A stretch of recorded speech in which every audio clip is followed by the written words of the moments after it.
नाजरीन, अंडे प्रोटीन का बेहतरीन जरिया होते हैं जो हमारे फट्टों और हड्डियों को ताकत फराहम करते हैं।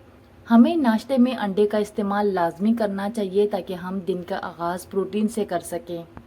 सबसे पहले हम बात करेंगे कि क्या अंडा खाने से कोलेस्ट्रॉल बढ़ता है। अंडे में ना सिर्फ प्रोटीन की अच्छी मिकदार मौजूद होती है, अंडों के बारे में एक गलत फहमी है कि ये कोलेस्ट्रॉल को बढ़ाता है, इसलिए ज्यादातर लोग अंडे की जर्दी नहीं खाते। लेकिन जदीद तहकीक ने ये बात साबित की है कि अंडे में कोलेस्ट्रॉल नहीं होता।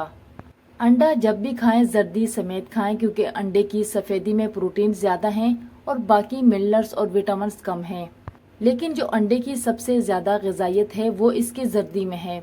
जर्दी के अंदर आपको कोलेजन मिलता है जो आपके फट्टों और हड्डियों को मजबूत और मसल को बढ़ाता है।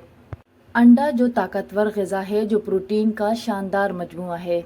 सुबह की सेहत बख्श खाने के लिए आप अपने नाश्ते में 2 अंडे शामिल कर सकते हैं। अगर आप अंडों से कुछ पाउंड अपना वजन कम करना चाहते हैं तो आपने रोटी की जगह 3 उबले हुए अंडे खा लेने हैं। इसको दोपहर या रात में किसी भी वक्त खा सकते हैं। ऐसे ही खा लें या अंडों का सैलेड बना लें, क्योंकि ये सेहतमंद, फायदेमंद और कम कैलोरीज वाली ग़िज़ा है। इसी तरह स्किन और बालों के लिए अंडा बहुत ज़रूरी है। अगर आपकी स्किन या बाल बहुत ज़्यादा रफ हैं तो उबले हुए अंडे यकीनन ग़िज़ाइयत से भरपूर ऑप्शन है। एक उबले हुए अंडे में तकरीबन 78 कैलोरीज होती हैं।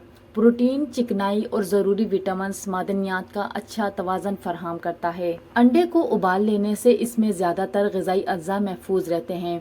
ऑमलेट की जगह उबला हुआ अंडा खाना ज़्यादा बेहतर है। इसके अलावा जिगर के काम को बेहतर करती है। उबले हुए अंडे जिगर की सेहत को बरकरार रखने में अहम किरदार अदा करते हैं, क्योंकि जिगर का सेहतमंद होना आपके पूरे जिस्म को सेहतमंद रखता है। इसी तरह यह आपकी हड्डियों को मजबूत करता है। उबले हुए अंडों में विटामिन डी वाफिर मिकदार में पाया जाता है। अंडे दिमाग की नशोनुमा और याददाश्त में मदद करते हैं, इसीलिए आप अंडा खाएं और रोज़ खाएं। ये थी हमारी आज की वीडियो। उम्मीद करती हूँ वीडियो आपको अच्छी लगी। वीडियो अच्छी लगी तो वीडियो को लाइक, शेयर, सब्सक्राइब ज़रूर करें। अपना बहुत सारा ख्याल रखें और मुझे अपनी दुआओं में ज़रूर याद रखें।